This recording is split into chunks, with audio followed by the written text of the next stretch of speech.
Wonderful. So Baruch Hashem, welcome, good evening. It's going to be Rosh Chodesh Elul this week. The king is going to be in the field. This is so relevant to what we're learning. So let's review. First, we'll remember the book we're learning, Transforming Darkness into Light. It's the teachings of psychology of the Baal Shem Tov, is taught by Rav Yitzchak Ginzburg, are keys to mental health and spiritual growth. So there are these 3 steps that we've been talking about all this time. This is part 10. The 3 steps that it's really like, it takes like a lifetime to get them really down. What they mean, they're always growing and changing. But we can start, we have started. So let's review a little bit together. L'chaim, l'chaim. Okay, so the 3 steps, hachna'ah is the first one. It's translated as submission, but it means making the ego smaller. The first exciting step to spiritual growth, making the ego, make it into psychological health, to mental health. We have to make the ego smaller. And that means, so what's the first step? There's 9 steps, and each of the 3 are incorporated in the 3. So the hachna'ah of hachna'ah, how it all starts is making the ego smaller, thinking about Hashem, meditating on Hashem. As soon as I meditate on the greatness of Hashem, even for 30 seconds, my ego has been moved aside. I'm not thinking about me.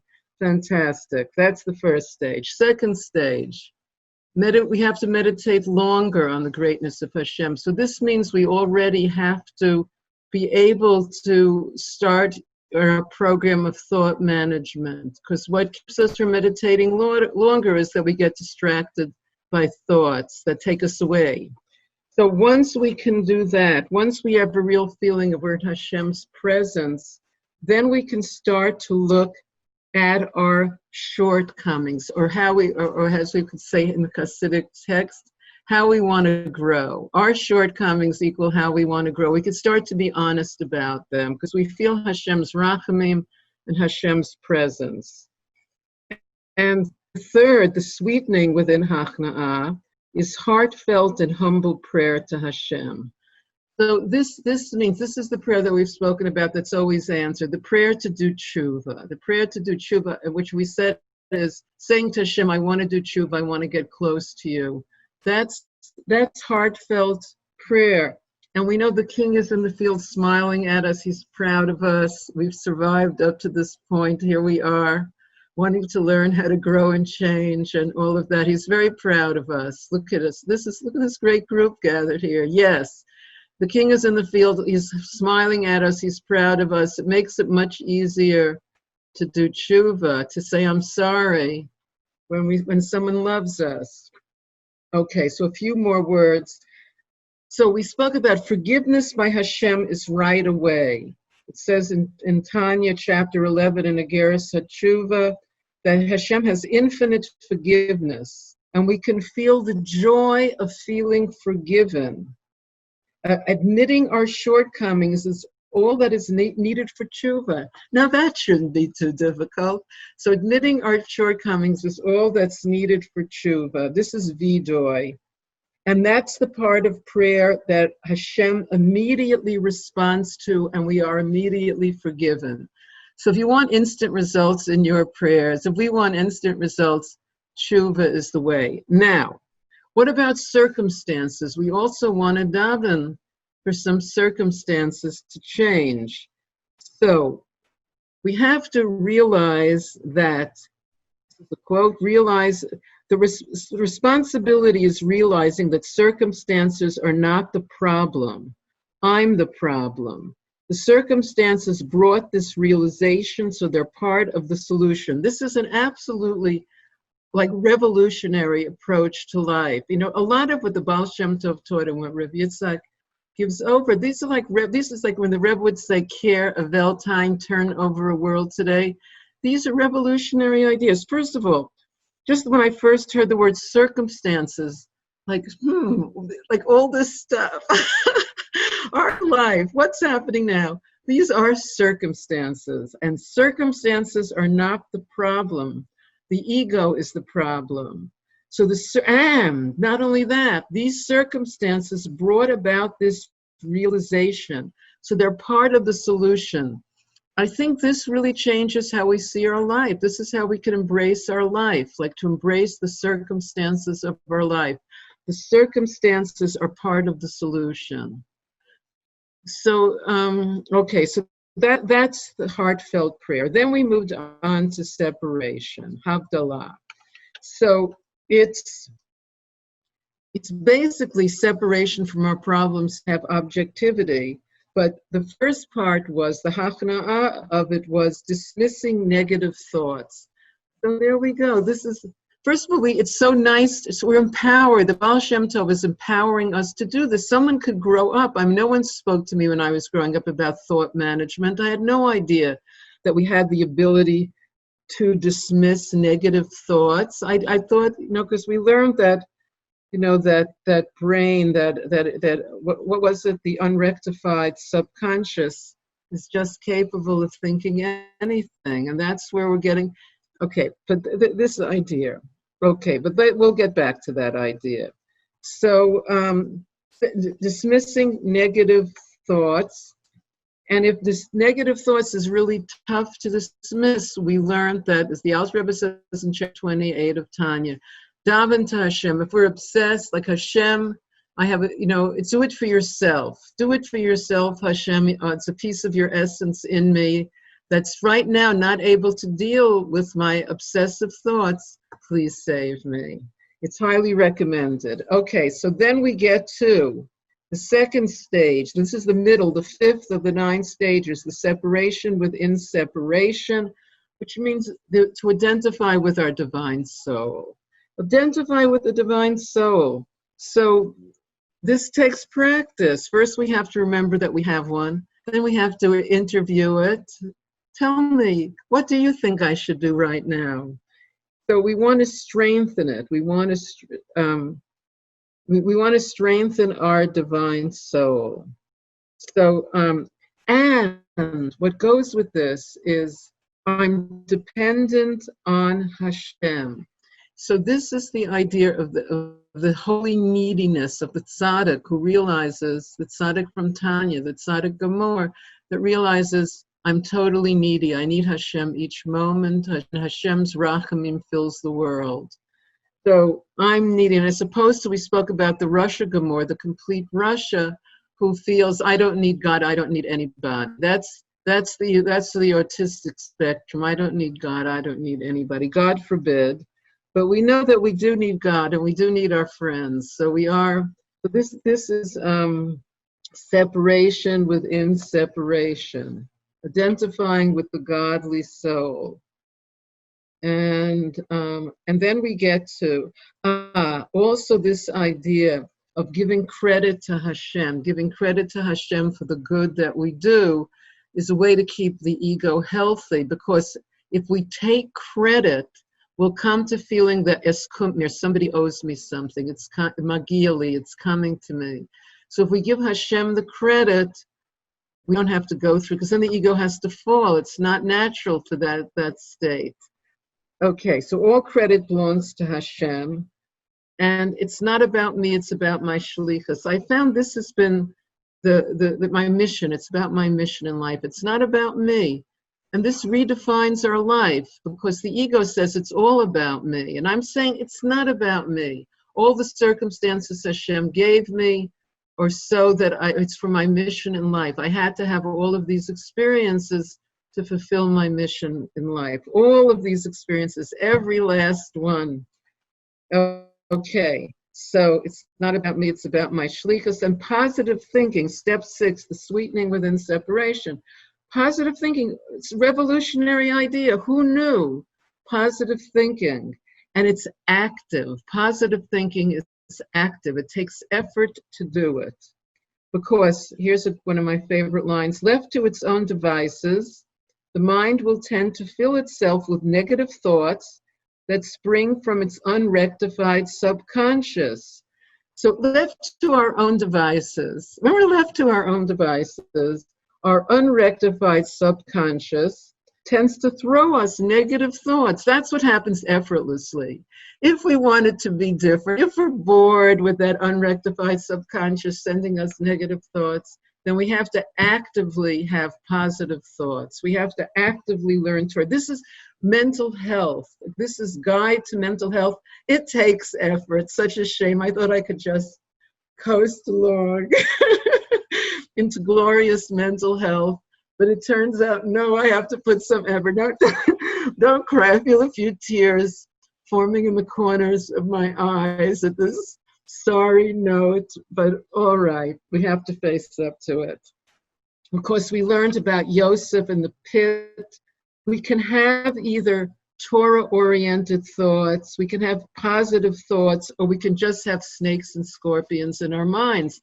Our unrectified subconscious, unfortunately, sends us snakes and scorpions. And I'm only laughing at myself. I'm only laughing. It's ridiculous. And I think, oh, that's an interesting snake. Let me study. Let me just, Okay, so we're facing up to the fact it takes effort. There's this reference to Likutei Sichos of the Rebbe, volume 36. We spoke about the first Sicha, speaking about not only are positive thoughts good for our mental health and our spiritual growth, but they affect reality. Unbelievable. It's a non-local effect, as we say in quantum physics. It affects reality, but it takes effort. That's the thing. We have to, we can access our inner power to think positively. In other words, the Baal Shem Tov empowered us, and by learning this, Rabbi Yitzchak empowers us that we can access our inner power to think positively. This is mental health. I'm not just a victim of my thoughts and whatever my unrectified subconscious sends me. I'm going to become transfixed, because I've done that for so long. I actually found it quite how can I be laughing at myself? Maybe it's good for my mental health. I'll have to make another little l'chaim. Okay, so we may choose whether we react optimistically or pessimistically to any situation. That's an empowerment. Who knew? The way we respond is our choice. Choose life. Choose life. That's what it means to choose life, to decide what thoughts we're going to fill our minds with. That's the choosing of life. So that's it. And then we started last week, we started sweetening, the third stage. And the sweetening also has the 3 steps. So this is, we did Hachna'ah, sweetening. I'm going to start reviewing that. Then we're going to learn new material, which is always very exciting, of course, though it's good to review the old material, of course, also. It always seems new to me. Okay, so Hachna'ah, submission within sweetening, is subtitled The Need for Another. And it begins, the first line is, first of all, simply articulating the problem to someone else sweetens it to a certain degree. We've all experienced this. Speak to a best friend about the problem. We feel better. It's speak to a mentor, speak to God, as we're going to see. But just articulating the problem sweetens it. I'm putting it into words, and I'm actually saying the words. And that's why, it says in Pirkei Avos, buy yourself a friend. We're supposed to have people we can speak to, that we can speak from our heart, that we can be honest with. Okay, so it could be we want to share a positive idea, we want to contribute to our own or other people's well-being, or we have a problem, and we air it in the hope that our friend will help us resolve it. So it's self-expression. It sweetens what we're talking about. There's a promise of resolution. There's an anticipated remedy. I'm opening my heart to my friend. There's a sweetening there. We've all experienced that kind of sweetening of speaking to a friend, a mashpia, God. Okay, so the experience of talking teaches us that we are not alone in life. And that's very important, this whole idea that we're not alone in life, that Hashem is with us. and that we're cultivating an awareness of Hashem's presence, that we're sitting, when we lower the ego, that space is filled with Hashem's compassion, Hashem's Rahmanis. So we're not alone in life, but we're enveloped by Hashem's presence and Rahmanis. This is a great meditation. I mean, just saying these words, I feel much better. Being enveloped in Hashem's presence and Rahmanis seems like a good place to be, and a good meditation for Chodesh Elul. Talking implies a listener, and the most sensitive and understanding listener is, of course, Hashem himself.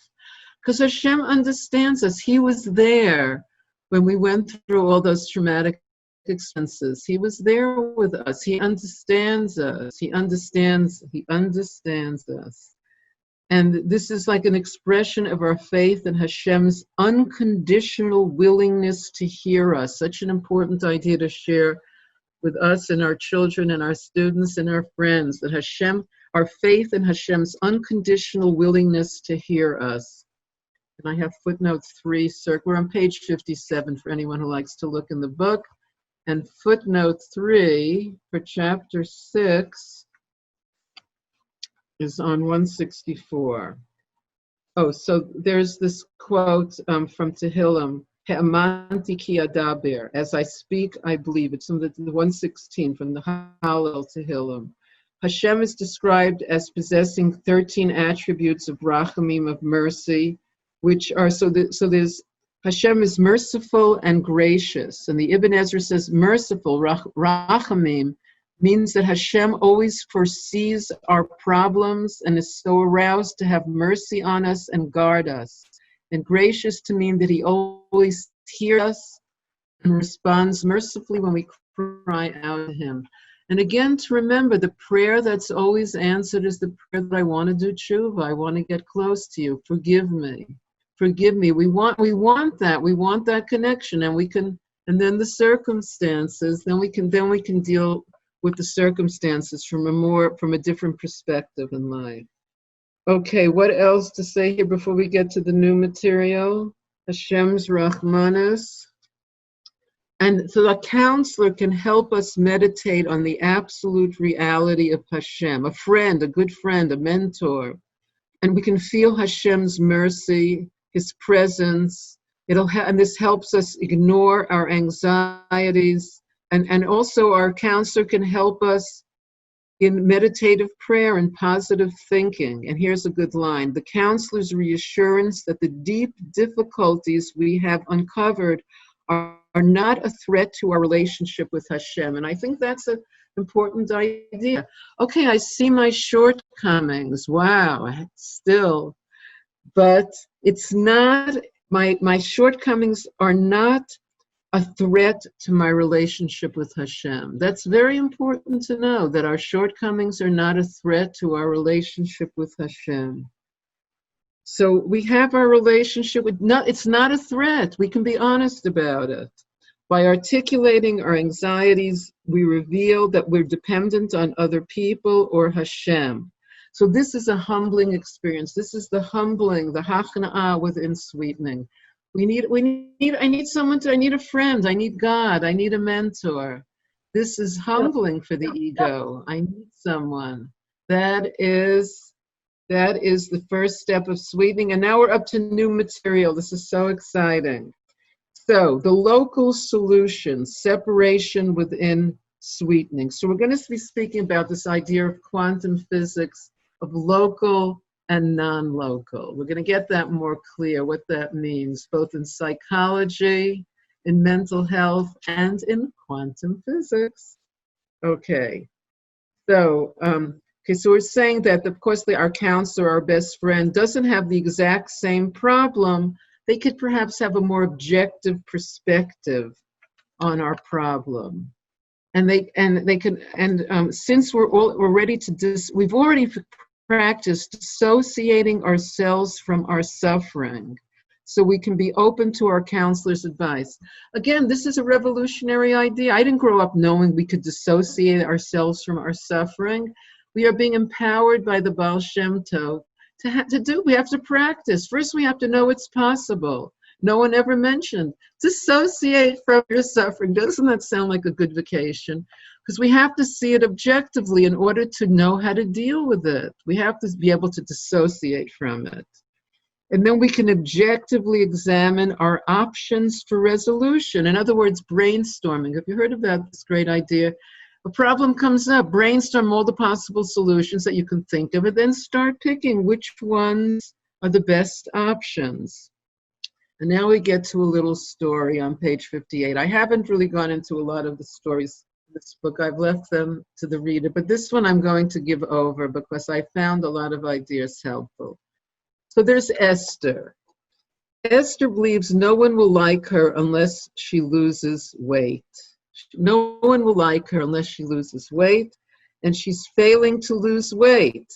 And she's lost her positive self-image, and her attitude doesn't encourage people to like her, okay? And then through her counselor kind of giving her another take on reality, she finally is able to realize that being overweight does not preclude being well-liked. This was like a major, she thought, she was sure that being overweight made her impossible to be liked, but no, it doesn't. And Esther's counselor helped her stand up to years of overt and covert indoctrination in shallow values. She was able to stand up to indoctrination in shallow values. That is such a great empowerment. Yes, I want to make a l'chaim. We should all be able to stand up to years of overt and covert indoctrination in shallow values. L'chaim, l'chaim. I'm sure we're feeling better already. Okay, what happens next to Esther in this exciting story? Okay. She learns that even if I do not lose weight, I can still be liked. It's up to me to be likable. Isn't that a great revolutionary idea? It's up to me to be likable. Who would have thought of it? I thought it just kind of happens or doesn't happen. But and this is, I think we spoke about the story of Manis Friedman sent long ago in the beginning of Beis Chana, when you could send someone to Crown Heights and they could have Yechidus with the Rebbe. And she heard about her problem of being that people didn't like her. And the Rebbe asked her, how do they serve meals at Beis Chana? And she thinks a buffet. And the Rebbe told her that when you get up to get something for yourself, ask everyone at the table what you can bring to them. And she did it. And it just changed. Everything changed. Her whole life changed. So it's up to us to be likable. That's so liberating. We can practice being likable. And the story has another twist, this exciting story of Esther. So now that she's got that down, now we can get back to her weight problem. So by Hashgacha Pratis, her counselor can help her see that by Hashgacha Pratis, she's overweight right now. There's a positive purpose in it. For example, she can come to realize that the discipline and self-control she will have to learn in order to return to her proper weight will build her character and benefit her in other areas of life. So this is so wonderful. She sees that her being overweight is it's a gift because it's going to help her develop discipline and self-control that's so useful in other areas of life. That is our happy ending with our friend Esther. I love this story. I just like the idea that being likable, that it was shallow values that had taught her that being overweight made her unlikable. And she was able to become likable and then at the end lose weight, and not only lose weight, but carry over this discipline.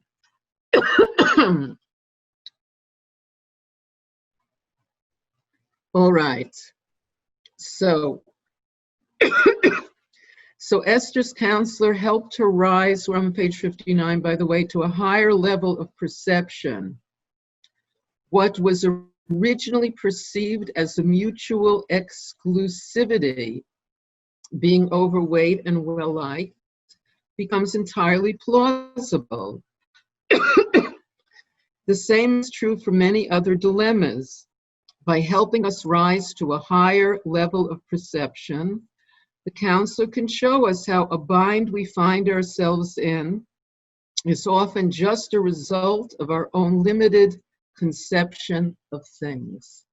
Okay, now I have footnote 4 circled, and that is on page 165. So now we're getting to the exciting world of modern physics. So paradoxes do not pose a threat to the stability of reality. Now here is a very deep idea from Kabbalah. Remember we spoke about Tzimtzum, the Arizal, we had a little for bringing on the Arizal's yahrzeit. The Arizal was the one who brought down the revolutionary concept of Tzimtzum, that Hashem had to make an empty space. He had to move himself aside to create an empty space for the world, drew down a thin thread of light, and from that the entire universe, including us, were created. Okay, so to ascend to the realm of paradoxes, to transcend the tzimtzum, the inner contraction of God's infinite light, in order to make room for creation, and the rules of logic governing the creation that follows it. Okay, here's an important idea in Kabbalah. You might have heard of the Rabbi, Rabbi Shlomo ben Aderes. He was a Makubal who lived in the 1200s in Spain. He had a busy life. He was Rosh Yeshiva. He gave 3 classes a day in the yeshiva. He was a doctor. He was a doctor for the Sultan of Barcelona. And he also walked for an hour every day for health reasons. He's someone who's known to have hatzlacha b'zman. He sucked the marrow out of every moment. And he understood that Hashem transcended logic. This is really from Y.Y. Jacobson that I learned this idea that Hashem created logic. Hashem transcends logic. Like for the Rashba, 2 + 2 could equal a banana. There's no limit. Hashem is not limited by logic.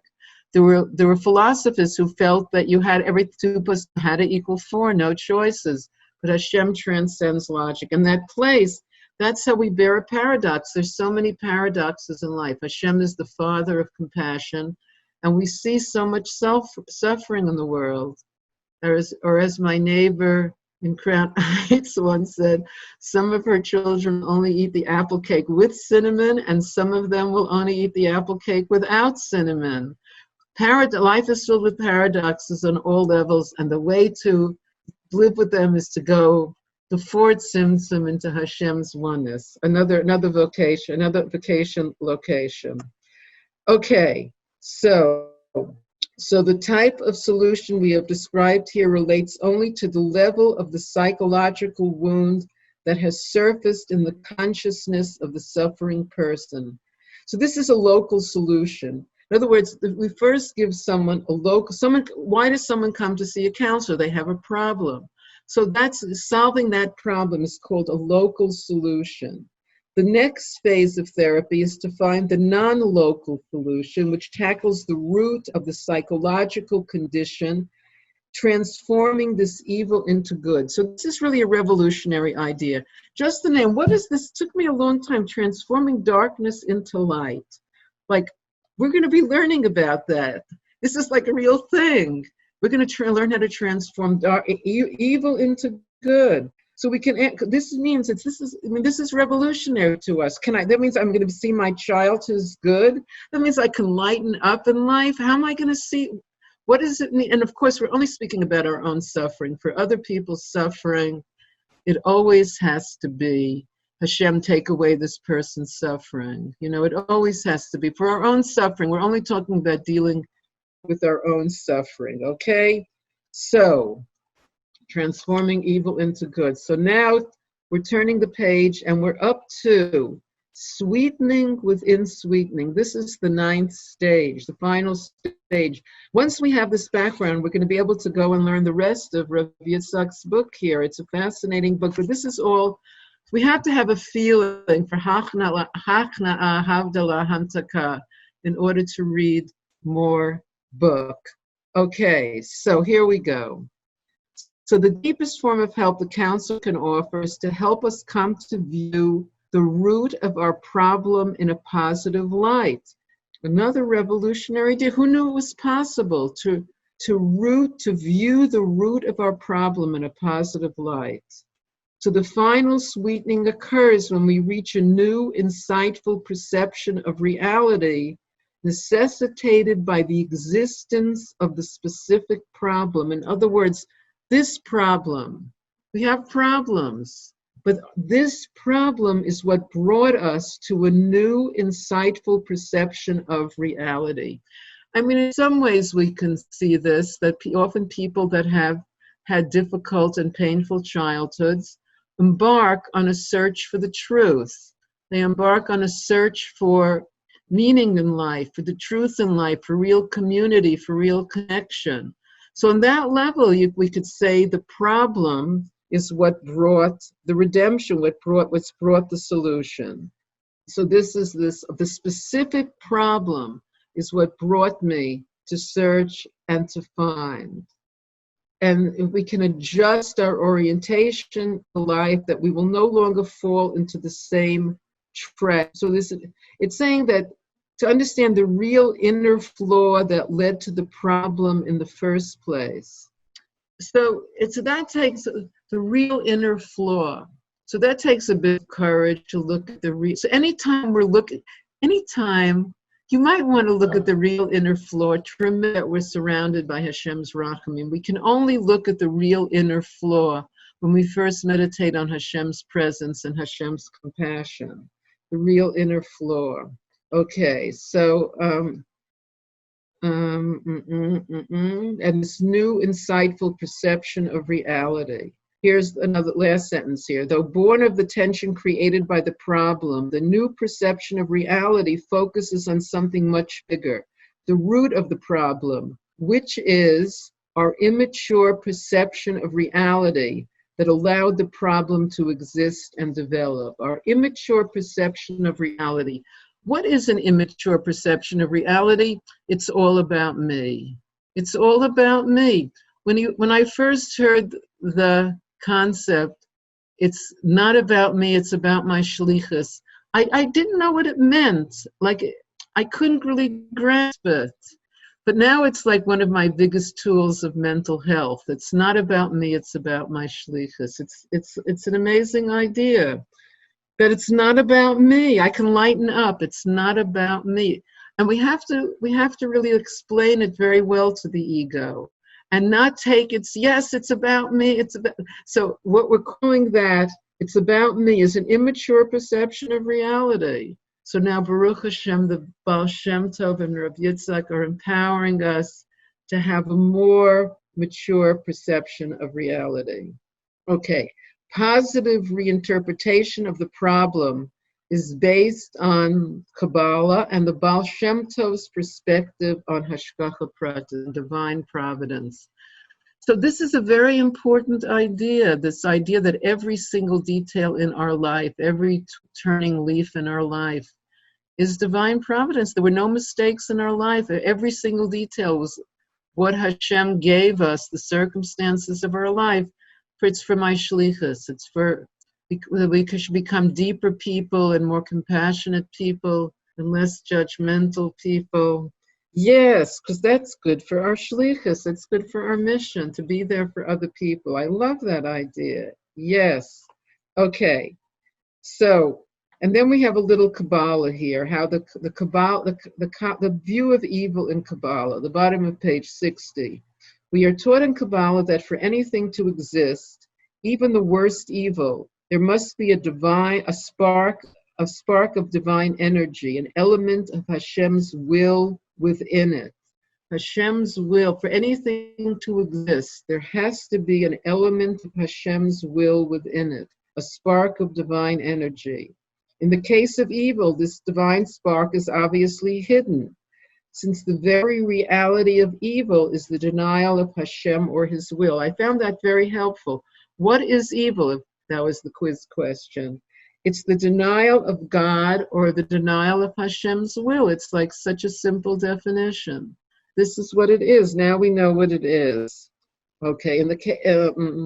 In the imagery of Kabbalah, the spark is likened to a kernel or fruit held captive by the evil shell. That's the klipa. By rejecting the evil, we reveal the inner divine spark, enlivening it. We break the shell and liberate the spark.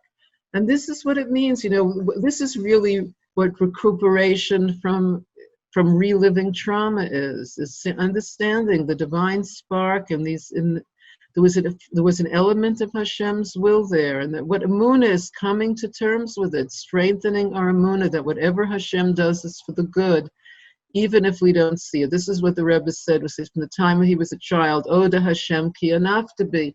I thank you, Hashem, for being angry at me, because I'll understand that it was all for my good, and that it was the kindest way for what needed to be accomplished, which is one of those deep ideas. Okay, but we can do more than just reject the evil and break the shell through positive reinterpretation. Underline those words, positive reinterpretation. We can utilize the liberated spark of goodness to transform whatever is possible of the evil context itself into good. So it means sometimes the peel has nutrients that the fruit doesn't have. Whatever evil cannot be transformed into good is annihilated. Without the energy of the divine spark, it cannot continue to exist. So there's many levels here. We have to tease out of here what's really relevant to our lives. And I think the idea of that it's possible to find a holy spark in whatever in our life, and ever in our life to heal from. And that Hashem was there with us. Hashem was totally there. Hashem knows what we went through. Hashem was there with us. And it was Hashgacha Pratis. Okay, then we have an exciting story here from the Zohar about a king who had an only son. So the king has an only son who he dearly loved. He warned him not to be enticed by immoral women. And outside of the palace, there was a beautiful and charming prostitute. The king thought, let me see how devoted my son is to me. So he sent for the woman and told her, go seduce my son, for I wish to test his devotion to me. And she proceeded to pursue the prince and tried her best to lure him. The son, however, obeyed his father's command and refused all her advances. This made the father rejoice greatly. Bringing his son into the innermost chambers of his palace, he showered him with many gifts and treasures and gave him great honor. So who caused the prince to receive all this honor? The prostitute, the Zona. Is she to be praised or blamed? She's surely to be praised, for she fulfilled the king's command and caused the son to receive gifts and treasures and deepened the father's love for his son. So this is this idea that Hashem is proud of us. I think it's important for us to feel this. Hashem is proud of us. I mean, identifying as Jews is like a big thing. Identifying, I once heard a story from Rabbi Y.Y. Jacobson. They told about his brother, Rabbi Simon Jacobson, who was at some sort of conference. There were a lot of secular Jews there, and somebody asked this question: How is Mashiach going to treat us secular Jews when he comes? And there was some less Hasidic replies before he spoke, that speaking about the suffering with the Jewish people, because they deserved it, something that the Rebbe would always say, there's nothing the Jewish people did that could ever have brought on like the horrors of the show of the Holocaust. So there's never, that's more of our approach. So these people were saying things like, basically you're going to burn in hell. But so Simon's turn, and he knew he really, so he said he had the schus, he had the merit to sit at the feet of a great master, the Rebbe, and he learned from the Rebbe that when Mashiach comes, he's going to hug and kiss all of you and thank you for identifying as Jewish people after everything that we've been through in Jewish history. So Hashem is proud of us. Look at how we identify as Jewish people. Yes, so the king is going to be in the field. So when the prince rejects the overtures of the prostitute in devotion to his father, two things happen. First, it's revealed that the prostitute, who was previously regarded as a criminal, possesses an inner point of desire to serve the king and obey his word. And this is also this hashgacha pratis, it's all a test from the king that we should, in each moment, choose life, that we should choose life in the next moment, and in this moment, and bring great joy to our Father, the King, who's coming out to the field. And this is when simple people like us can hang out in the field and be with the King, just this week. And again, so we need to rest. So I want to close with a couple of thoughts. So to remember that if we want our prayers to be answered immediately, all we have to do is confess to zu vidoy, whatever is our shortcomings. Hashem will forgive us immediately. That we're in Hashem's presence, that we're in Hashem's rachamim, that He loves us, He's proud of us, and He's empowering us to be able to care about time, to turn over a world, to be there.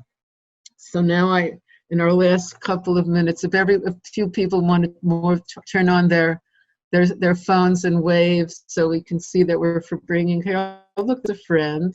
But more friends. Oh, I'm having a really good time now. Come on, new friends, old friends. Yes, look at this. We had a chance to bring together. I'm so happy on these deep things, because we really have to learn it together. We really empower each other and help bring the geula together. And we can wish each other a chodesh. Oh, it's getting better and better. Yay, yes, hugs and kisses to one another. Really, thank you all. I'm such a lucky girl that I get to be all these beautiful people, and we could bring together and love each other and bring the geula shalema.